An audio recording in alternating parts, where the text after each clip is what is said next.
방법 및 AWS와 레드햇의 협업으로 제공되는 로사를 통한 비즈니스 혁신 방법에 대해 소개해드릴 예정입니다. 발표는 레드햇 코리아 천상진 상무님, AWS 최영락 컨테이너 스페셜리스트께서 진행해 주시겠습니다. 큰 박수로 맞이해 주시기 바랍니다.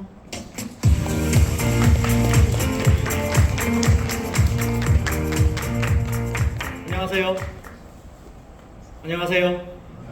반갑습니다. 예, 오늘 마지막 얼마 남지 않은 시간인데도 많이 참석해 주셔가지고 굉장히 걱정을 많이 했었는데 꼭 업무에 도움이 되셨으면 좋겠습니다. 저는 이제 레드햇에서 프리세일즈를 담당하고 있는 천상진 상무고요. 네, 혹시 뭐 궁금하신 점이 있으면 나중에 따로 연락을 주시면 제가 기꺼이 답변을 드리도록 하겠습니다. 오늘 저희가 발표할 내용은 AWS와 레드햇이 같이 고객들이 손쉽게 인프라 컨테이너 플랫폼을 구현하고 그리고 오픈시프트 AI를 통해서 우리 엔지니어링 팀이나 데이터 사이언스 팀이 좀 힘들어하고 있던 배포나 관리 그리고 리소스 효율적인 측면을 도와줄 수 있는 오픈시프트 AI에 대해서 설명할 예정이고요. 영락님이 나중에 간단한 데모도 같이 구현을 해드릴 겁니다. 그래서 한번 보시고 한번 적용해 보시면 좋을 것 같습니다. 네. 저희 이제 오늘 쭉 설명드릴 어젠인데 별게 없습니다. 다들 알고 계시는 내용이시고요. 저희가 조금 코멘트를 좀 드리는 거고 이미 다들 알고 계시는 내용을 조금 체계적으로 정리를 좀 해드리는 정도라고 생각하면 될 것 같습니다. 컨테이너와 혁신에 대한 변화가 많이 발생하고 있습니다. 우리가 이제는 클라우드를 언제 할지를 걱정하지 않지 않습니까?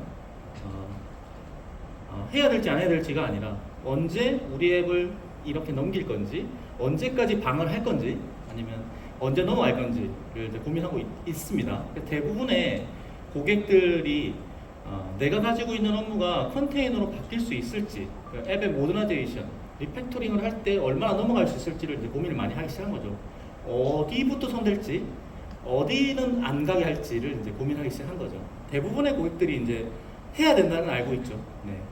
이제 많이들 알고 계시다고 생각하고 있고요. 컨테이너에서 앱 모더나이제이션을 빼면 거의 할 얘기가 별로 없는 게 되는 거죠.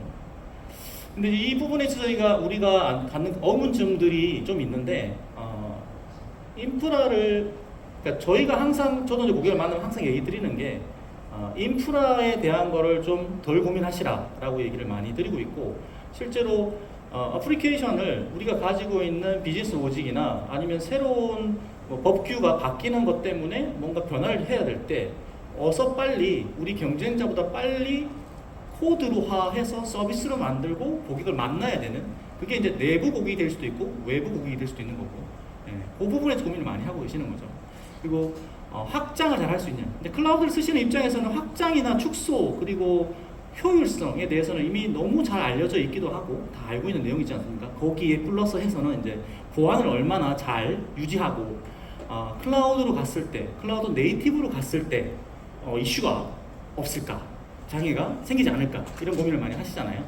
그래서 보면 결국에는 그걸 빼고 나머지 부분에 좀 더 인프라를 좀 쉽게 관리할 수 있는 방안이 있을까 그리고 손쉽게 쓸 수 있는 방법은 없냐 누가 좀 잘하는 사람이 우리 직원이 좀 관리를 해주면 좋을 텐데 그런 사람이 없을 때 우리 좀 힘들어 하잖아요. 기본적인 베이스라고 하는 인프라가 구성되어 있지 않으면 코드를 올렸을 때 이슈가 생길 수도 있고 효용성이 떨어질 수도 있기 때문에 그런 것들을 이제 고민을 어떻게 할 것이냐. 그래서 운영 평이성에 대해서 이제 얘기를 많이 하기 시작했죠.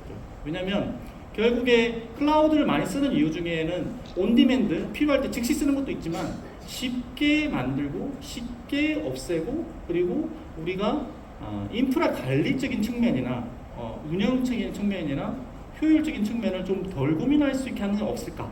그 관리를 어떻게 하고 배포를 어떻게 하고 운영은 또 어떻게 하고 거버넌스는 어떻게 하고 그러면 통찰, 가시성은 또 어떻게 관리할 것이냐 고민을 많이 하게 되는 거죠. 그래서 그런 어문들을 이제 하나하나 물어보기 시작하시는 거죠. 그러니까 결국에는 앱의 현대화를 할 건데 앱의 현대화를 어쩔 수 없이 해야 되는 상황이라면 그 하단에 있는 복잡하고 인티그레이트 되어 있는 하드웨어 솔루션이나 소프트웨어 솔루션들을 어떻게 관리를 할 거냐라는 게 이제 우리의 주된 사실은 주된은 아니죠. 사실 주된 건 우리가 갖고 있는 애플리케이션과 서비스를 경쟁자보다 어떻게 빨리 배포하고 그걸 최신화하고 고객이 피드백을 줘서 이 버튼이 왼쪽에 있는 것보다 오른쪽에 있는 게 더 좋아요라고 했을 때 우리 코드 관리자가 손쉽게 그 코드를 변경해서 하는 거를 그 하단에 있는 인프라가 잘 어떻게 도와줄 거냐, IT 옵스 팀이 도와줄 거냐, 데브옵스 팀이 어떻게 효율적으로 만들 것이냐, 개발팀이 원활하게 코드를 서비스로 만들 수 있게 해줄 것이냐라는 게 이제 주저앉음이 되는 거죠. 전환 과제와 고려할 사항. 그래서 그러면 우리가 뭘 해야 되냐?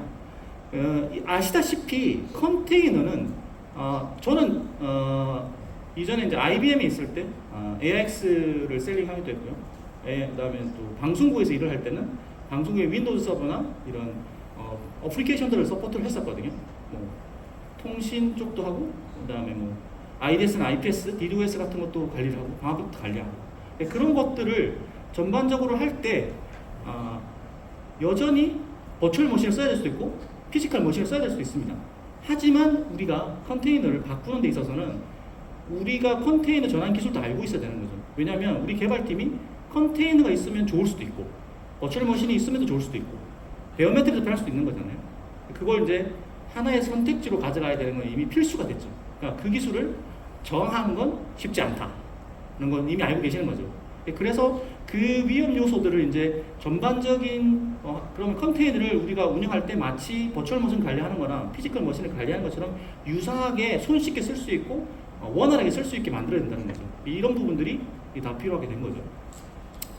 거기에 플러스해서 이제 내재화에 대한 것도 필요한 거죠. 내재화라는 게 사실 운영 관리를 한다고는 했지만 사실 컨테이너화에서 앱 모더나이제이션의 제공 핵심은 프로그램 개발이긴 한데 그 개발을 도와주는 툴들도 이제 자동화해야 되는 거고 그 툴들도 관리를 해야 되는 거죠. 그러니까 결국은 우리가 컨테이너로 쿠버네티스로 뭔가 하려면 이렇게 많은 솔루션들을 다 이해를 해야 된다는 게 어쩌면 필수성이 된 거죠. 오픈소스를 저는 이제 K8s나 쿠버네티스만 하고 있지만 오픈소스에는 다양한 엔진들이 굉장히 많거든요. 그 엔진들을 우리가 어떻게 우리 어플리케이션이고 우리 개발자가 쓸 수 있게 해줄 거냐라는 게 핵심인 거죠.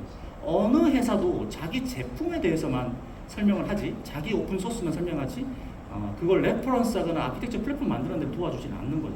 그래서 그런 것을 토탈 솔루션으로 레드햇이 AWS와 함께 로사라고 하는 통합되어 있는 번들 소프트웨어를 제공하는 거죠. 플랫폼으로서 AWS 마켓플레이스에서 클릭 몇 번으로 마치 EC2를 찍어내는 것처럼 똑같이 구성을 하시면 24시간 SRE 팀이 케이스를 받고 처리를 해드릴 거고, 그리고 인프라를 확장하고 축소하는 것보다는 애플리케이션 개발에 훨씬 더 집중할 수 있게 도움을 드리게 되는 거죠. 그 방식에서 우리가 이제 선택할 수 있는 컨테이너 플랫폼이 여러 가지가 있는데 보시기에 가장 오른쪽에 있는 게 지금 제가 설명드렸던 로사라고 하는 오픈시프트 on AWS 솔루션입니다.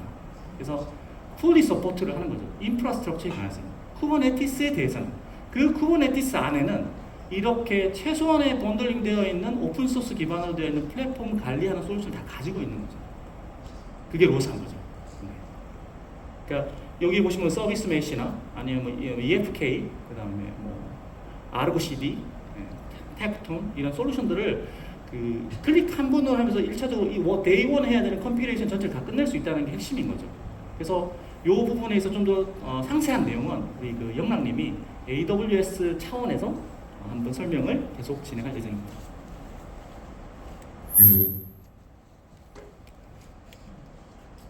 네, 안녕하십니까. AWS에서 컨테이너 스페셜리스트로 일하는 최영락입니다. 반갑습니다. 네, 방금까지 레드햇 오픈시프트 서비스 온 AWS 로사에 대한 이야기를 들으셨는데요. 그렇다면 AWS와 레드햇이라는 두 회사가 강력한 파트너십을 이뤄서 과연 AWS라는 인프라 위에서 로사가 어떻게 돌아가는지에 대해서 여기 계신 분들은 궁금하실 것 같아 그 이야기를 제가 준비를 했습니다. 자, 우선 그 전에 이야기할 부분은요, 어떤 서비스든지 간에 로사라는 서비스가 있어도 그게 AWS 위에 운영이 된다라고 한다면요, 실제로 어떤 환경에서 어떻게 실행되는지, 그리고 다른 AWS 기존의 뭐 VPC부터 수많은 서비스들이 있는데요, 그 서비스와 어떻게 연계해서 인프라를 구축해서 여러분들이 아키텍처를 설계할 수 있는지, 이 세션이 고급 아키텍처 설계이기 때문에 이러한 고급 아키텍처 설계에 대한 부분, 그리고 일관된 프로비저닝, 클라우드 마이그레이션까지 이런 여러 가지 운영에 대한 고민이 있으실 텐데요. AWS 인프라에서 로사의 아키텍처를 적절하게 선택하는 것이 또 중요할 수 있습니다. 이 로사의 아키텍처를 선택할 때 일반적으로 고민하는 부분은요, 과연 이제 오픈시프트 온프레미스로 쓰는 부분을 단순히 로사라는 환경으로 클라우드 마이그레이션하는 환경에서 퍼블릭 클라우드가 될지 아니면 프라이빗 클러스터가 될지에 대한 고민, 그리고 가용성, AWS 같은 경우는 어베일러빌리티 존 AZ라는 걸로 해서 강력한 가용성을 제공하기 때문에요. 이제 싱글 AZ로 사용하실지 멀티 AZ로 사용하실지 이에 대한 고민, 그리고 배포 모델이 있는데요. 이 배포 모델에서 HCP 호스트형 컨트롤 플레인 같은 경우는 최근에 올해 3월달에 한국에서 추가로 런칭이 된 부분이 있기 때문에요. 그 내용도 같이 공유할 수 있도록 하겠습니다. 자, 먼저 지금 보시는 화면은요, 아마 AWS 다른 세션을 잘 보셨다면은 일반적으로 보실 수 있는 화면입니다. 여기서 제가 강조하고 싶은 건 뭐냐? 로사라는 레드 오픈시프트 서비스 온 AWS가 AWS 인프라에 완벽하게 잘 구동이 된다는 걸 강조하는 겁니다. 즉, AWS 일반적으로 얘기할 때 리전이 있고 VPC가 있고 거기에서 이제 여러 개의 그러니까 싱글 AZ 또는 멀티 AZ로 구성할 수 있고 거기에 서브넷 네트워크를 직접 설치하잖아요. 그 중에서 로사 같은 경우는 지금 보시는 워커 노드들이 있고요. 이 워커 노드에 대한 인프라 노드가 있고 거기서 컨트롤 플레인이라는 부분이 있습니다. 아마 여러분들께서 쿠버네티스를 많이 보셨다면 일반적으로 컨트롤 플레인과 데이터 플레인으로 나눠서 워커노드와 컨트롤 플레인이 있다는 것은 잘 아실 텐데요. 로사 같은 경우는 다음과 같은 세 가지 타입의 노드들이 이제 AWS 인프라에서 구동이 되고 있고요.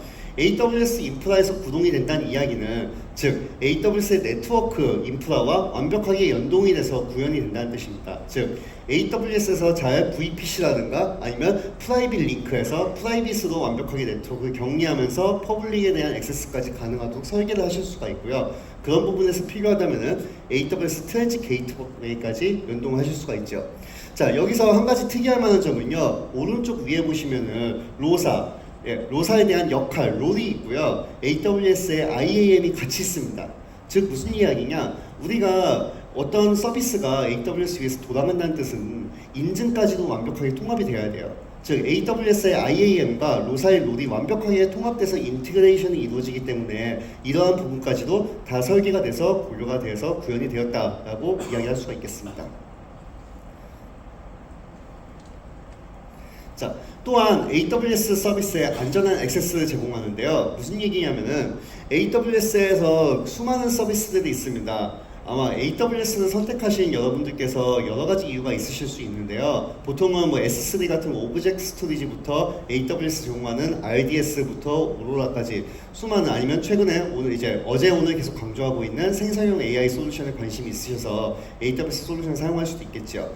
이러한 기존의 솔루션과 완벽하게 통합이 되고 있고요. 이 부분은 역시 아까 이야기했던 프라이빗 링크를 통해서 이제 안전한 액세스를 할 수도 있고요. 또는 필요하다면은 트랜짓 게이트웨이를 통해서 이제 인터넷이 액세스되는 부분까지도 관련된 서비스와 연동이 가능합니다.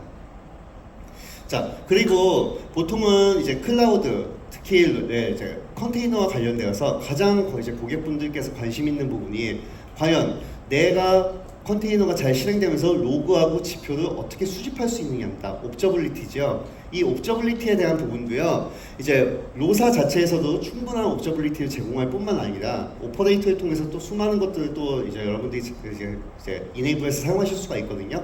그것뿐만 아니라 AWS에서 제공하는 클라우드 와치라든가 아니면 매니지드 그라파나 같은 오픈소스 매니지드 서비스와 연계를 해서 여러분들께서 로그와 지표를 잘 살펴보실 수도 있겠습니다.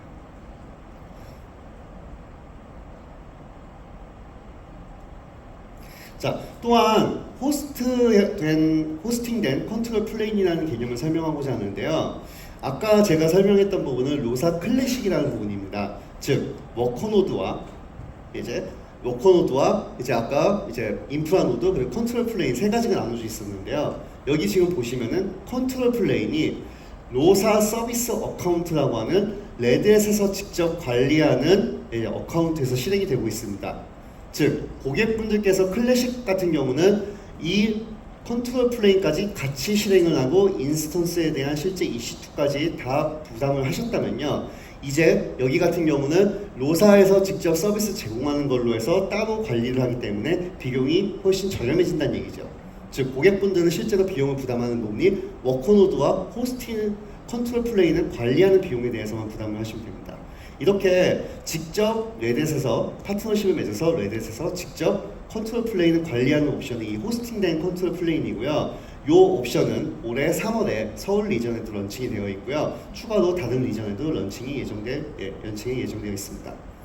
국내에서는요, 이제 로사가 국내에서 쓰인 사례가 있는데 그 전에 로사에 대한 주요 세 가지 사례를 살펴보면요, 첫 번째는 아무래도 온프레미스와 클라우드, 퍼블릭 클라우드와의 하이브리드 클라우드의 마이그레이션입니다. 이 컨테이너를 사용하는 환경은 특히 국내에서는 병원, 금융뿐만 아니라 다양하고 복잡한 사례들이 많습니다. 이런 사례에서 프라이빗 클라우드와 퍼블릭 클라우드의 자연스러운 컨테이너를 중심으로 자연스러운 통합을 할 때 이 로사의 대표적인 첫 번째 사례가 되고요. 두 번째는 모던 어플리케이션, 모던 앱을 개발을 할 때 컨테이너를 기반으로 완벽하게 개발하는 이 오픈시프트를 기반으로 한 솔루션 위에서 동작할 때, 세 번째 같은 경우는 뒤에서 다시 천상진 상무님께서 오픈시프트 AI에 대해서 소개를 해주실 텐데요.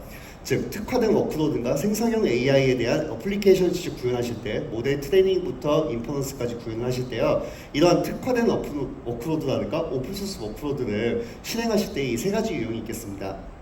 그 중에서 교보문고 같은 경우는 이제 로사를 도입했다고 작년에 발표를 하였는데요. 교보문고 같은 경우는 이미 수년간 쿠버네티스 운영 경험을 가지고 있으나 CI, CD 플랫폼을 이용해서 모던 앱을 개발을 하기 위한, 그리고 고가용성에 대한 쿠버네티스 경험을 위해서 이 로사를 선택하셨다고 하고요. 그래서 새로운 이커머스 플랫폼에 대한 개발 및 테스트, 그리고 운영 환경의 도입 및 확장을 위해서 이 로사를 선택해서 지금 잘 활용을 하고 계십니다. 자, 향후 방향성을 설명하고 다시 이제 천상진 상무님께서 발표 주실 예정입니다. 향후에는요, 호스트형 컨트롤 플레인이라고 제가 이야기했던 부분이 서울 리전뿐만 아니라 수많은 리전에 더 확장될 예정이 있고요.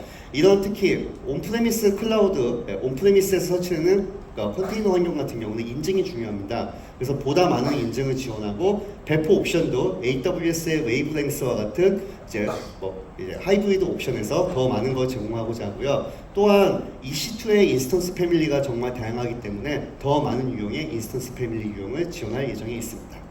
이상과 같이 발표를 하고요. 다시 천상진 상무님께서 레드 오픈시프트 AI에 대해서 발표해 주시겠습니다. 네, 저희가 이제 이렇게 왔다 갔다 하는 이유가 있는데, 아무래도 AWS의 세부 내용들은 AWS 전문가가 하시고, 오픈시프트는 레드햇이 가지고 있는 우수한 컨테이너, 엔터프라이즈 컨테이너 플랫폼이라서 그건 제가 이제 설명할 건데요. 네, 오픈시프트 AI는 요즘에 다 AI 얘기를 많이 하고 있습니다. 오픈시프트 AI 핵심은 우리가 기존에 데이터 엔지니어링이랑 데이터 사이언티스트가 자기 갖고 있는 모델링을 할 때 배포하는 거를 본인이 직접 배포를 하거나 관리를 했다는 게 핵심인데, 오픈시프트 AI는 그 소스, 엔진 소스들을 레드햇이 가지고 있는 CQ하고 그다음에 검증이 되어 있고 보안적으로 이슈가 없는 오픈소스 이미지를 같이 제공하는 겁니다.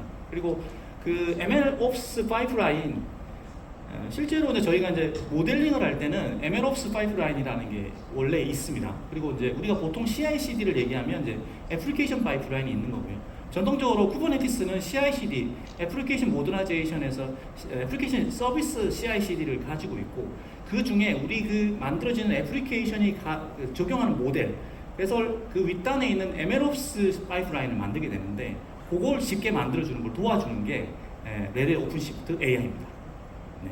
그 레드햇의 그 정책은 다양한 엔진을 컨테이너 이미지로만 만들 수 있다고 하면 쿠버네티스에 이미 자동화되고 효율적으로 배포 관리하고 오케스트레이션하는 툴에 실어서 모델링을 끝낸 다음에 그 모델이 끝내서 모델 파일이나 모델되어 있는 판출물이 나타나면 그걸 트리거 시켜서 CI/CD 파이프라인을 트리거한 다음에 CI/CD 파이프라인을 통해서 코드가 새로운 모델을 업로딩해서 서비스를 만드는 거예요. 결국에는 대내가 됐든 대외가 되었든 서비스를 빨리 만들어주고, MLOps 파이프라인을 쿠버네티스를 이용해서 쉽게 구현하고 관리를 효율적으로 하고, 리소스, 그러니까 무슨 리소스가 있겠죠? GPU 리소스 같은 것들 훨씬 효율적으로 배분하고 관리할 수 있게 누구에게? MLOps 엔지니어링이나 사이언티스트들한테 주는 거죠. 그렇게 함으로 해서 전반적인 효율성을 우리가 마치 애플리케이션 CI/CD를 만들어서 서비스를 빨리 만드는 것처럼 MLOps 서비스를 빨리 만들게 하는 게 오픈시프트 AI가 가지고 있는 가장 큰 핵심적인 목적하는 바입니다. 보시면 이제 하드웨어가 있고요. 그러니까 MLOps 관련된 하드웨어들이 지원이 되는 게 있고 그 상단에 붉은색으로 되어 있는 시큐어한 OS와 컨테이너 플랫폼 그리고 쿠버네티스 그 위에 이제 ISV 엔진. 그러니까 만약에 우리가 필요한 엔진이 있다고 하면 그 엔진을 컨테이너 이미지로 쿠버네티스에 밀어넣기만 하고 MLOps 파이프라인을 구성만 하시면 손쉽게 우리 개발자나 우리 그 사이언티스트들이나 엔지니어링 팀이 쉽게 쓸 수 있는 거죠. 물론 그 주변에 있는 데이터 레이커나 아니면 수집을 해주는 어떤 툴 이런 것들은 그 저희가 이제 그 ISV와 같이 협력을 해서 서포트를 해드릴 거고요. 간단한 그림으로 보면 그런데 로사를 어떻게 하냐? 로사를 가지고 저희가 AWS와 레드햇이 같이 SRE 팀을 구성해서 손쉽게 번들링 되어 있는 토탈 솔루션을 제공하고 그 위에 MLOps나 오픈시프트 AI가 MLOps 파이프라인을 만드는 것을 쉽게 하고 CQ 되어 있는 빨간색 테두리로 프로텍션하고 관리해 줄 수 있다는 게 오픈시프트 AI의 핵심입니다. 샘플. 그러면 그걸 할 수 있는 게 뭐냐? 가장 쉽게 할 수 있는 게 뭐냐면 RAG입니다. RAG는 보시면 또 리트리얼 어규먼티드 제너레이션을 해서 챗봇인데 그 챗봇을 어떻게 구성하냐? 손쉽게 쉽게 보시면 이제 기존의 이 RAG의 핵심은 기존의 라지 모델 랭귀지 모델에서 라지 랭귀지 모델에서 우리가 그걸 훈련을 시키려면 굉장히 많은 리소스와 시간이 필요한데 그걸 오픈 소스 기반으로 되어 있는 기존의 외부에 있는 퍼블릭한 오픈 소스 챗봇의 청크 데이터들 이미 바로 구현을 하는 거죠. 그렇게 함으로 해서 우리가 기본적으로 자연 언어에 대한 챗봇 시스템을 이미 갖추게 되는 거고 거기에 하단에 있는 우리 도메인에 맞는 우리 회사의 매뉴얼이나 우리 회사의 가이드라인 같은 것들 다시 러닝을 시켜서 에디션하게 만드는 거죠. 이렇게 쉽게. 보시면 상단에 있는 건 하는 방법이고요. 하단에 있는 것은 실제로 어떻게 구현하는지. 그러니까 요게 고객들이 가장 그럼 오픈시프트 AI로 할 수 있는 가장 쉬운 AI 솔루션은 뭐야? 라고 했을 때 요렇게. 그러니까 결국에 상단에 있는 이미지들을 컨테이너화해서 그 컨테이너 이미지를 가지고 RAG 챗봇을 쉽게 만드는 거죠. 이렇게 함으로써 얻는 효과는 비용 절감. 그러니까 이미 굉장히 많은 시간 동안 투자되어 있는 오픈소스의 그 라지 랭귀지 모델을 한 줄물을 벡터DB를 가지고 임포트를 하고 우리가 필요한 우리 회사의 매뉴얼이나 우리 회사의 자료들 혹은 우리 챗봇이 가지 기본적으로 대응해야 되는 문서들이 있다고 하면 그걸 다 러닝을 해서 구성을 하시면 손쉽게 우리는 한국어를 되게 잘하거나 영어를 되게 잘하는 챗봇을 손쉽게 거기에다 우리가 가지고 있는 프라이빗하게 우리 회사 기밀이 어떤 특수한 기능이나 구현되어 있는 것을 외부에 누군가 전달하지 않고 내부에서 구성할 수 있는 거죠. 그걸 오픈시프트 로사 안에서 구성을 하실 수 있는 거죠. 결국 선택과 추출. 우리는 이제 거기에 요걸 구성하는 인프라스트럭처를 하는 데 들어가는 비용이나 시간, 노력들을 제거하고 우리가 필요한 손쉽게 구성을 할 수 있는 게 되는 거죠. 그러니까 기존에 만들었던 MLOps는 어느 정도 애플리케이션들을 인풋해가지고 조율하거나 임플리멘테이션 하는 게 필요한 반면 요건 이미 굉장히 샘플도 많고 정말 오픈시프트 AI라고 구동만 되어 있으면 외부에 있는 검증되어 있는 컨테이너 이미지를 가지고 와서 쉽게 구현할 수 있는 게 가장 쉬운 예라고 되어 있습니다.